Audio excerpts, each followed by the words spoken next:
ഞാൻ ചെറിയൊരു സാമ്പാർ വയ്ക്കാൻ നോർത്താണ്. ഈ തൊമര പെട്ടെന്ന് വേവുന്ന തൊമരയാണ്, മഞ്ഞ തൊമര. അങ്ങനെ ഒരു സവോള, 2 ഉരുളൻകിഴങ്ങ്, ഒരു കോവയ്ക്ക, 2 പച്ചമുളക്, തക്കാളിക്ക്, ക്യാരറ്റ്, ഇത്രയാണ് പച്ചക്കറികൾ എടുത്തേക്കുന്നത്. ഞാൻ തൊമര കഴുകി അടുപ്പിലോട്ട് വയ്ക്കട്ടെ. തൊമരയും കഷ്ണങ്ങളും ഒന്നിച്ചിട്ടാൽ മതി.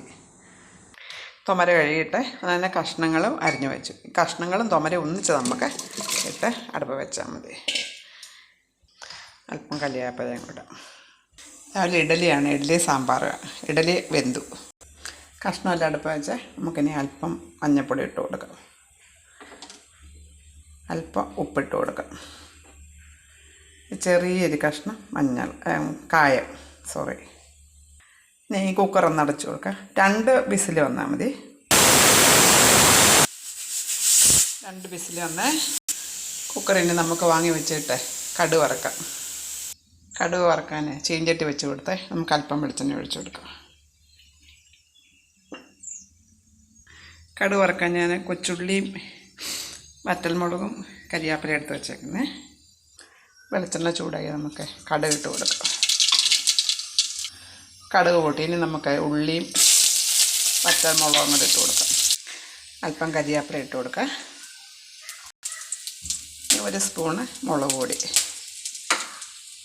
1/4 സ്പൂണ് മല്ലിപ്പൊടി,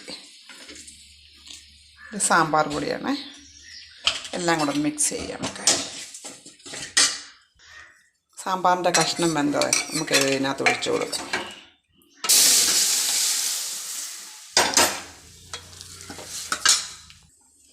അല്പം ഉലുവാപ്പൊടി ഇട്ട് കൊടുക്കാം. ഇത് നല്ലതായിട്ടൊന്ന് തിളക്കട്ടെ. ദോശയ്ക്കും ഇഡലിക്കും ചോറിനും എല്ലാം നല്ലതാണ് സാമ്പാർ.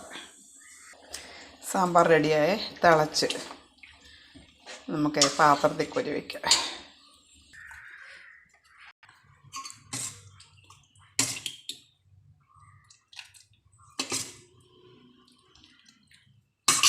ഓക്കേ.